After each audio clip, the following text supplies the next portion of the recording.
last speech of the negative team, I'll be moving rather quickly, but the ultimate goal will be to reach the voting issues of today's debate round. That is, the most important issues that this round should come down to.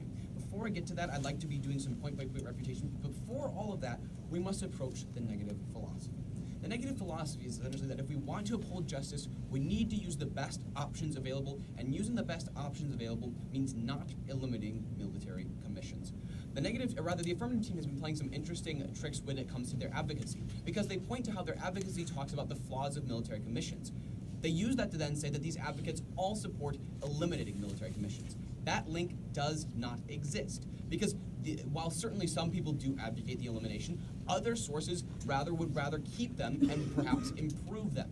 The idea that all of these experts think there's a problem and that all of these experts think it should be banned is not true. In fact, we quoted experts who were referenced by the affirmative and by the negative who come to the conclusion that military commissions are valuable and should be retained. I'll be explaining why that's the case later on in my speech. Next, let's go down to some point-by-point refutation. I want to address the issue of the Ahmad Ghahani case. The issue basically comes down to whether or not federal courts have harms when it comes to prosecuting certain terrorists. My simple response is this: murder charges dropped. Murder charges dropped. The 200 counts for murder were dropped, and they were explicitly dropped because of the evidence protections. You see, referring back to my evidence, it says critical evidence was made inadmissible, and as a result, the prosecutors were only successful in convicting Ghahani on paltry conspiracy charge, unquote. He served a life sentence, but that was for a smaller charge. He did not receive a sentence for those larger 200 murder cases. By the affirmative standard, there is still a lack of closure in this case because he was not convicted for the murder of over 200 people. I think this comes to refute two of the arguments made by the affirmative speaker in the last case, which is that there are exceptions for evidence and there are exceptions for public safety, which allow federal courts to do the same thing as military commissions. This simply isn't the case because, to the fullest extent, because we've shown you through examples how evidence rules block important convictions, and we've shown you through evidence how military commissions retain lower levels of evidence standards than federal courts. The next thing I want to address is the issue of the 9/11 cases and the just deserts, whether or not these people have actually been punished. They talk about how federal courts are better than federal courts are better than these military commissions because these military commissions haven't tried the 9/11 terrorists. This hinges on a couple of assumptions. First of all, it hinges on the assumption that federal courts are actually better.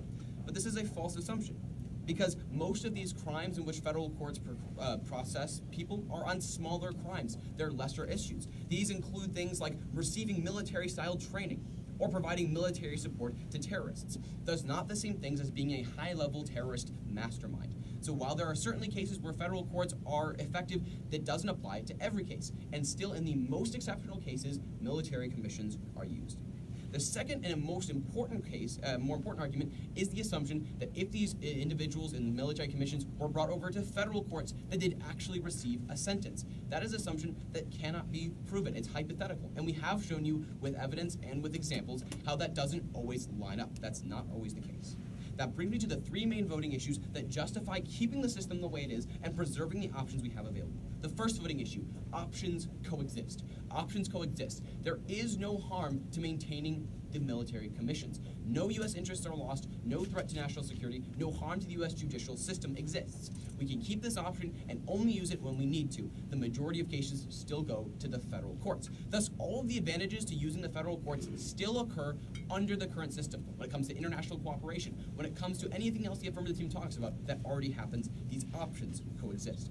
The second voting issue is unique advantages to MCs, or unique advantages to military commissions. These include the lower evidence standards and the better security. We're not inviting these individuals to stay in the United States or leaving them outside of the country for security purposes. The final voting issue is that justice is best upheld. Justice is best upheld. We've shown you from experts, we've shown you from evidence, and we've shown you from examples how there are cases in which military commissions are valuable. We've shown you how that while federal courts are effective in a large majority of cases, they're exceptional ones, the ones where we're dealing with the worst of the worst of the worst. Military commissions are sometimes the necessary option. There is no reason to eliminate this option. If we want to reform it, that's fine, but we do not need to eliminate it. Please stand with the current system, and please stand